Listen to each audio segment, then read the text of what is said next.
चलिए अब हम लोग वीडियो सीरीज को कंटिन्यू करते हैं। हम लोग इस वीडियो सीरीज में एंशिएंट हिस्ट्री के नोट्स को पढ़ रहे हैं। ऑलरेडी इसके रिगार्डिंग 5 वीडियो आ चुकी हैं, ये हमारा 6ठा वीडियो है। अब हम लोग इधर से स्टार्ट करने जा रहे हैं अशोका से, ठीक है। इसके पहले हम लोग इधर बिंदुसार तक हमने पढ़ा था। अब अशोका से हम लोग स्टार्ट करते हैं। जब ये बिंदुसार जो पुत्र होते हैं वो उनका नाम होता है अशोक होता है। अब अशोक का नाम अशोक क्यों पड़ा, हमने इसके पहले वाले नोट्स वीडियो सीरीज में एंशिएंट हिस्ट्री के नोट्स 1 में हमने देखा था, तो मैं उस चीज़ को अब इधर रिपीट नहीं करता हूँ। अब इस चीज़ को आगे बढ़ते हम लोग कि ये इन्होंने जब राजगद्दी संभाला तो वो कौन सा साल था, वो 269 BC था। तो ये एक इम्पोर्टेंट फैक्ट है, ये बहुत सारे एग्ज़ाम में पूछे जा चुके हैं, तो ये फैक्ट हमें याद रहने ही चाहिए। तो ये 269 BC से कंफ्यूज नहीं होना है, क्योंकि इस ऑप्शन में ना 269 BC के साथ साथ 261 BC भी दिया जाता है। तो यहाँ पे आपको याद रखना पड़ेगा कि जो अशोका है कि वो फॉर्मली जो है क्राउन कब पहनते हैं, उनको कब राजशाही का किया जाता है उनका 269 BC को। तो ये याद है कि 269 BC। अब इसको कैसे याद कर सकते हैं, जैसे कि 69 बहुत मतलब कि ऐसा नंबर है कि याद रहता है 69, तो 269 हो जाएगा कि ये 69 2 डिजिट का, तो 269 BC। तो 269 BC को कौन क्राउन हुए थे, ये अशोक जो है वो फॉर्मली क्राउन किए गए थे। इसमें याद रखना एक पॉइंट ज़रूरी हो जाता है, BC और AD, ठीक है। तो ये जो मौर्यन अम्पायर था ना वो BC में काम था, ठीक है। मौर्यन अम्पायर जो है वो BC में था, AD में नहीं था। तो हम लोग ये जानते हैं कि BC का मतलब क्या होता है, AD का मतलब क्या होता है। जीसस क्राइस्ट के जन्म के पहले के साल को हम लोग BC कहते हैं, और जीसस क्राइस्ट के जन्म के बाद के समय को हम लोग AD कहते हैं, ठीक है। और यहाँ और इसका टाइम पीरियड कैसे चलता है, जैसे हम लोग नंबर सिस्टम देखते हैं, यहाँ 0 हो गया, 1 2 3 4 आगे बढ़ता है, और यहाँ पर -1 -2 -3, तो उसी के क्रम में ये BC भी जो है ना आगे बढ़ता है, ठीक है। तो ये हो गया हम लोग। अब आगे देखते हैं, ये दूसरा इम्पोर्टेंट फैक्ट हो जाता है अशोका से कि ये जो है इन्होंने जो है कलिंग वार जो है ये जीता था, ठीक है। ये कौन से ईयर में जीता था ये इम्पोर्टेंट हो जाता है, बहुत सारे एग्जाम में इस विषय में पूछा जा चुका है।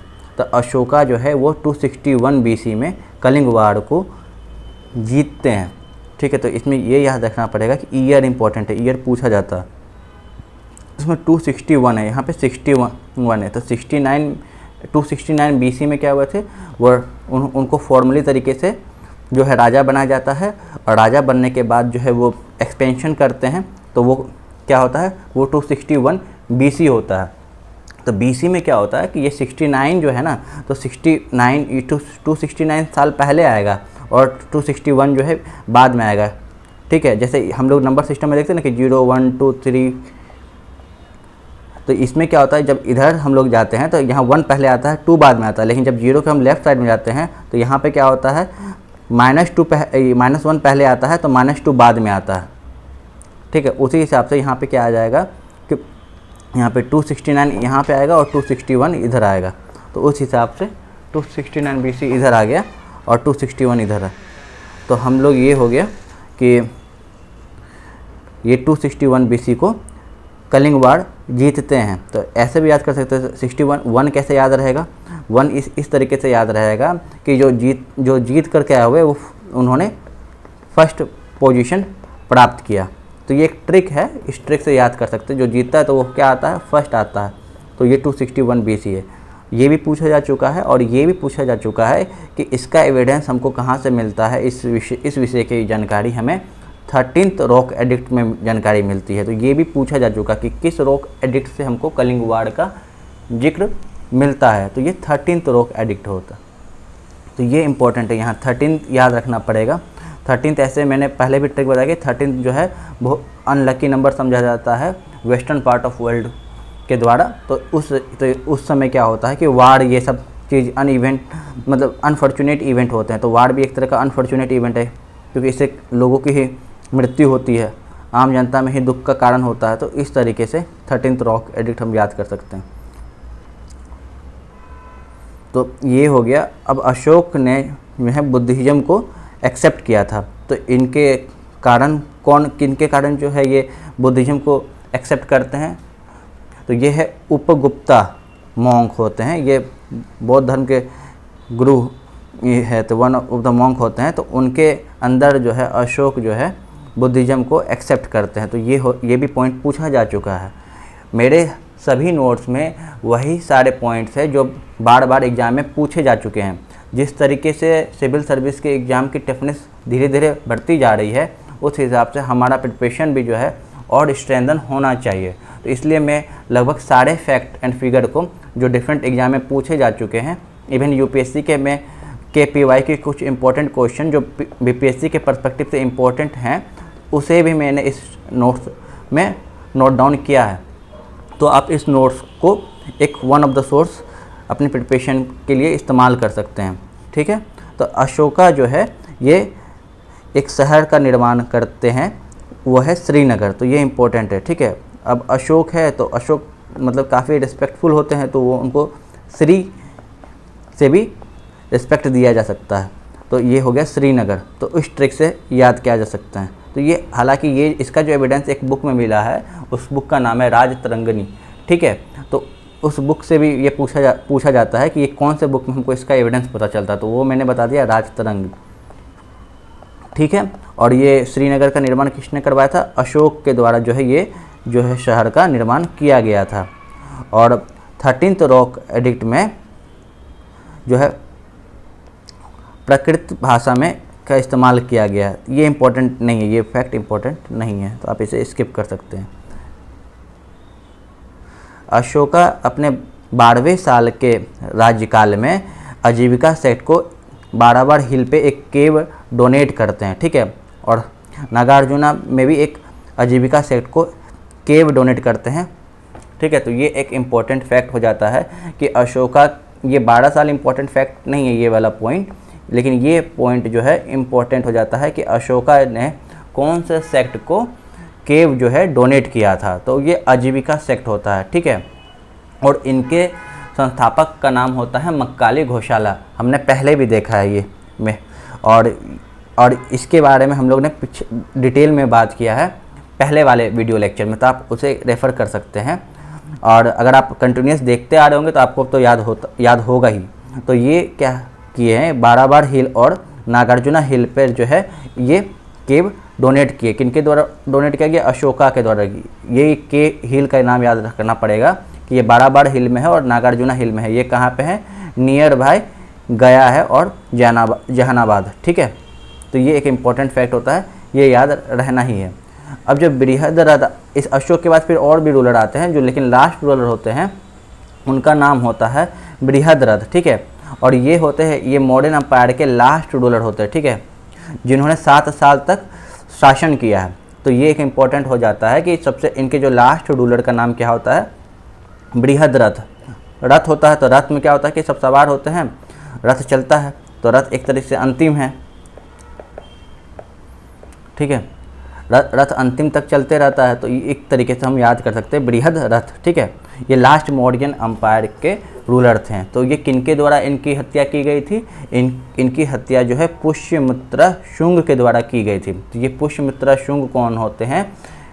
पुष्यमित्र शुंग जो है इनके कमांडर इन चीफ होते हैं।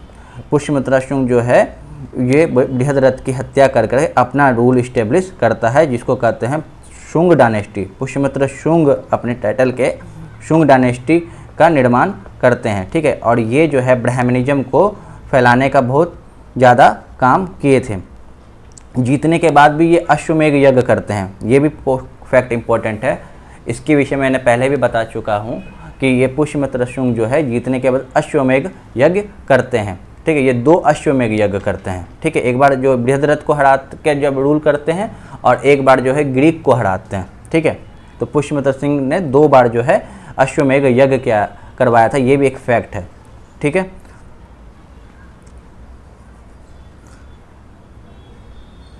अब जो बाण भट्ट है ये बाणभट्ट ने एक बुक लिखा है जिसका नाम है हर्षचरित्र, ठीक है। तो ये जो हर्षचरित्र है किनके द्वारा लिखा गया है, बाणभट्ट के द्वारा लिखा गया है।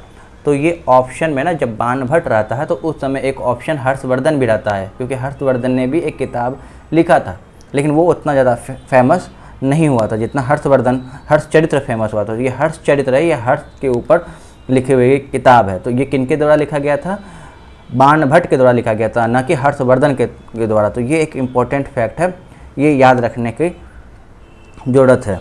अब आते हैं जो विष्णु पुराण जो है और में जो है ये बृहद रथ के बारे में, जो हर्षचरित्र है और जो विष्णु पुराण है, इस दोनों में जो है ना बृहद रथ की जो हत्या की गई थी जो पुष्यमित्र शुंग के द्वारा, इस दोनों की चर्चा की गई है।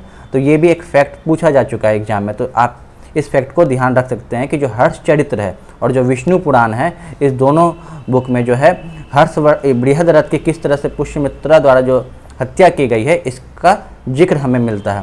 तो ये भी क्वेश्चन पूछा जा चुका है, तो ये फैक्ट याद रखनी पड़ेगी हमें। अब आते हैं हम लोग नेक्स्ट सेक्शन में, धर्मस्थ्या, ठीक है। जो जुडिशियल डिपार्टमेंट होता है, जो आज हम देखते हैं कि सिविल कोर्ट होता है और क्रिमिनल कोर्ट होता है, तो ये जो सिस्टम होता है, ये सिस्टम उस समय भी हमारे पास मौजूद थी, लेकिन इनका नाम जो है वो अलग था। तो मॉडर्न एम्पायर में जो सिविल कोर्ट होता है तो उसका नाम क्या था, धर्मस्थ्या। इसको कैसे याद कर सकते हैं, जिससे सिविल कोर्ट क्या करता है, वो न्याय इस्टेब्लिश करता है, और अगर ब्रॉड वर्ड का इस्तेमाल करें तो धर्म का स्थापना करता है न्याय देकर लोगों के बीच में। तो उस तरह से धर्मस्थ्या धर्म को स्थापित करता है। और जो क्रिमिनल कोर्ट क्या होता है, क्रिमिनल कोर्ट को कंटक शोधना कहा जाता है। कंटक शोधना मतलब क्या होता है, शोधना हो गया मतलब कि एक तरह का शोधन का मतलब होता है जिसको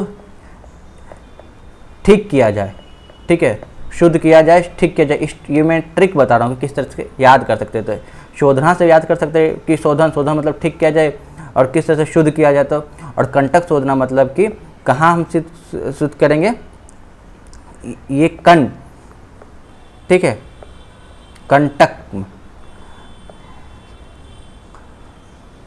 इसको और इसको ब्रेक करेंगे तो कान तक आता है, कान तक, ठीक है, कान तक। तो उस वहाँ पर जाके इसको हम इस ट्रिक से याद कर सकते हैं। कान तक का मतलब होता है क्रिमिनल कोर्ट। ये मैं ट्रिक बता रहा हूँ याद करने का, ठीक है। कान से हो गया क्रिमिनल कोर्ट, जैसे यहाँ पे क से हो गया क दोनों क का साउंड आ रहा है, तो उस तरीके से भी याद कर सकते हैं। क से क्रिमिनल कोर्ट, क से कंटक शोधना मतलब कि जिसको शुद्ध किया जाए। ये भी ट्रिक से आप याद कर सकते हैं। कंफ्यूज नहीं होना है, क्योंकि जब भी सिविल कोर्ट का ऑप्शन देगा तो वो उसमें धर्मस्थ्या भी ये रहता है एक स्टेटमेंट, और एक स्टेटमेंट कंटक शोधना भी रहता है। तो कंटक शोधना से क से हो गया कंटक, क से हो गया क्रिमिनल कोर्ट, तो ये एक ट्रिक हो गया। और शोधना का मतलब क्या हो गया, जिसको शुद्ध किया जाए। तो हम लोग क्या देखते हैं कि क्रिमिनल कोर्ट में जो भी क्रिमिनल होते हैं वहाँ पर जेल में जाकर क्या होते हैं, उनको ठीक किया जाता है, शुद्ध किया जाता है। तो इस ट्रिक से आप याद कर सकते हैं। और सिविल कोर्ट में क्या होता है, वो क्या करती है, धर्म का इस्टेब्लिश करती है न्याय देकर, तो धर्मस्थ्या धर्म को स्थापित करती है। अब आते हैं हम लोग ये नेक्स्ट सेक्शन में, यहाँ इकोनॉमी के सेक्शन में। यहाँ पे क्या होता है, जो किंग के द्वारा है ना कि कुछ जो है ज़मीन रखा जाता है, तो उस ज़मीन को क्या कहते हैं, सीता लैंड कहते हैं। तो ये याद रखना पड़ेगा, जो सीता होती है वो जो किंग के द्वारा जो ज़मीन ऑक्युपाई किया जाता है, ऑन किया जाता है, उनको कहा जाता है सीता। तो ये होगा।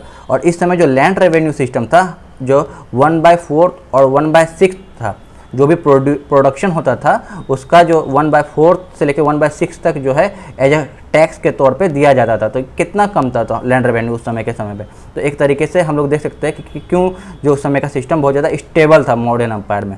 तो ये हम लोग देख लिए, ये याद रहना चाहिए सीता और ये लैंड रेवेन्यू का जो रेट क्या था। अब आते हैं वेस्ट कोस्ट और ईस्ट कोस्ट। जो इंडिया का हम लोग नक्शा देखते हैं, तो यहाँ पे जो इंडिया का नक्शा देखते हैं कि यहाँ पे आता है कुछ वेस्टर्न कोस्ट, ये जितने भी है यहाँ पे बहुत सारा, ये पूरा वेस्टर्न कोस्ट आ गया, ये ईस्टर्न कोस्ट आ गया। इसमें कुछ पोर्ट है जो इसको याद रखने की हमें ज़रूरत है, क्योंकि इधर से जो है ट्रेड बहुत मात्रा में किया जाता था। तो अभी जैसे मैं कुछ ही पोर्ट का नाम लिखा हूँ, और ये पोर्ट बहुत बार एग्जाम में पूछे जा चुके हैं, जैसे कि बड़ोच है, ठीक है, ये आज के समय में गुजरात में हम लोग जानते हैं। तो ये कहाँ पे आ गया, क्योंकि गुजरात में, तो गुजरात वेस्ट में, तो ये वेस्ट कोस्ट हो गया। सोपारा हो गया, ये भी वेस्ट कोस्ट हो गया। और जो ताम्रलिप्ति, ये नाम से ही पता चलता है कि ये बंगाली नाम है, तो बंगाल कहाँ है, वेस्ट बंगाल हो गया। तो ताम्रलिप्ति कहाँ है, ईस्टर्न कोस्ट में, वो ईस्ट पार्ट ऑफ इंडिया में है, ठीक है। तो ये 3 बार ये 3 पोर्ट का नाम बहुत एग्जाम में पूछा जा चुका है, खासकर यूपीएससी में पूछा जा चुका है। तो ये यूपीएससी पीवाईक्यू के कुछ इंपॉर्टेंट पॉइंट है, उसे भी मैं इस नोट्स में रखा हूँ। तो अभी जिस तरह से बीपीएससी अपनी कम्प्लेक्सेशन बढ़ा रही है, उससे उसी तरीके से हमें अपनी प्रिपरेशन को भी स्ट्रेंथन करना होगा। तो अब जैसे गिल्ड होता है, ये जो श्रेणी होता है, ये जो वर्ड है, इसका मतलब होता है गिल्ड, ठीक है, मतलब कि ग्रुप एक तरीके से समझा सकता है कि ये लोग मिल करके ट्रेड करते थे, तो इसका मतलब भी पूछा जाता है, ठीक है। तो आप इसको भी याद रखना पड़ेगा। अब आते हैं करेंसी। जो करेंसी होता है उस समय कैसे चलता था, जैसे ये पूछा जा चुका है कि निष्का का मतलब क्या होता है। आप ऑप्शन में गोल्ड कॉइन भी आपके साथ दिया हुआ रहेगा, कॉपर कॉइन भी आपके मौजूद रहेंगी, और जो सिल्वर कॉइन। तो आपको कैसे याद कर सकते हैं, इसको 1 मिनट ट्रिक बनाया। तो निशा को क्या चाहिए, निशा एक नाम की लड़की है, निशा को चाहिए गोल्ड, तो निशा का गोल्ड, तो उस तरीके से याद करते हैं। निष्का का मतलब हो गया गोल्ड कॉइन। अब आता है मस्का, ठीक है। तो अब निशा क्या करती है, अपना बॉयफ्रेंड से गोल्ड मांगती है। अब लेकिन क्या होता है, और लेकिन उसका बॉयफ्रेंड क्या मस्का लगाता है कि तुम एक काम करो, गोल्ड तुम्हारे लिए बढ़िया नहीं है, तुम्हारे लिए कॉपर बढ़िया है। तो वो क्या करता है, वो बोलता है कि तुम कॉपर कॉइन ले लो। तो वो मस्का क्या लगाता है, वो कॉपर कॉइन का। लेकिन फिर क्या होता है, लेकिन लास्ट में दोनों, ना इसका बात होता है ना इसका बात एक्सेप्ट होता है, दोनों के बीच का बात होता है कि हम वो निशा को क्या पाती है फाइनली, सिल्वर कॉइन। तो पाना, सिल्वर कॉइन पाना, कर्स पाना, पूरा कर्स के लास्ट में जो है वो क्या पाती है, सिल्वर कॉइन पाती है। तो इस ट्रिक से आप याद करते हैं। निशा को गोल्ड कॉइन चाहिए था, लेकिन उसका बॉयफ्रेंड क्या बोलता है, मस्का लगाता है कॉपर कॉइन देने का, लेकिन फाइनली क्या वो पाती है, वो सिल्वर कॉइन पाती है। तो इस ट्रिक से हम लोग याद कर सकते हैं कि ये तीनों करेंसी जो है मौर्य एम्पायर के समय में मौजूद था। तो ये हम इस ट्रिक से याद कर सकते हैं, ठीक। अब आते हैं जो सोसाइटी है, वहाँ का जो सोसाइटी स्ट्रक्चर है, उस एक बुक है मेगास्थनीज के द्वारा जो ये लिखा गया एक किताब है। ये हम लोगों ने पिछले वीडियो लेक्चर में भी देखा है कि मेगास्थनीज कौन थे, तो अब मैं इसे डिटेल में नहीं बता रहा हूँ। मेगास्थनीज ने एक बुक लिखा था जिसका नाम था इंडिका, ठीक है, मतलब इंडिया के बारे में, इंडिका। तो इसमें इंडिया सोसाइटी के बारे में बात करते हैं कि जो इंडियन सोसाइटी थे वो उसमें टोटल 7 कास्ट या 7 क्लास वहाँ पे मौजूद था। तो वो इस चीज़ को देखते हैं और वो इसका जिक्र हमें इस बुक में देखने के लिए मिलता है, ठीक है। अब ये जो फोर्थ लेबर, उसमें ये भी बुक में मिलता है कि उस समय जो है बंधुआ मजदूर भी मौजूद था, ठीक है। बंधुआ मजदूर का कंसेप्ट भी उस समय मौजूद थे। तो अब उसको क्या कहते हैं, उसको विष्टि कहते हैं, ठीक है। विश, ये क्या है, वो फोर्थ लेबर किसके तरह है, वो विष के समान है, इसीलिए वो विष टी हो गया, विष टी, विषकुट नहीं, विष टी, ठीक है। अब आता है ये लोरिया नंदनगढ़। लोरिया नंदनगढ़ क्या है, ये आर्किटेक्चर यहाँ से स्टार्ट हो जाता है। लोरिया नंदनगढ़ का है, लोरिया नंदनगढ़ पूछा जाता है कि इसके ऊपर जो पिलर के ऊपर जो एक फिगर होता है, एनिमल फिगर होता है, ये किस चीज़ का बना हुआ है। तो ये जो है लायन का बना हुआ है, एक ही लायन रहता है इसमें, ठीक है, जो लोरिया नंदनगढ़ होता है। तो L फॉर लोरिया नंदनगढ़ और L फॉर लायन। और जो लेकिन जो सांची जो और सारनाथ में जो लायन पिलर के ऊपर जो लाइन मिला है वो 4 लाइन मिला है, जो कि जिसको हम नेशनल एम्बलम भी में हम देखते हैं कि 4 लाइन बैक टू बैक है, जिसपे 3 ही दिखते हैं सामने से। तो वो एक ये पॉइंट है कि हमें याद रखने की ज़रूरत है, ये भी पूछा जा चुका है एग्जाम में। तो अब हम लोग नेक्स्ट जो पार्ट है यहाँ बाड़ा नगर अर्जुना, ये सब जो है हम लोग अब नेक्स्ट लेक्चर में देखते हैं। Thank you.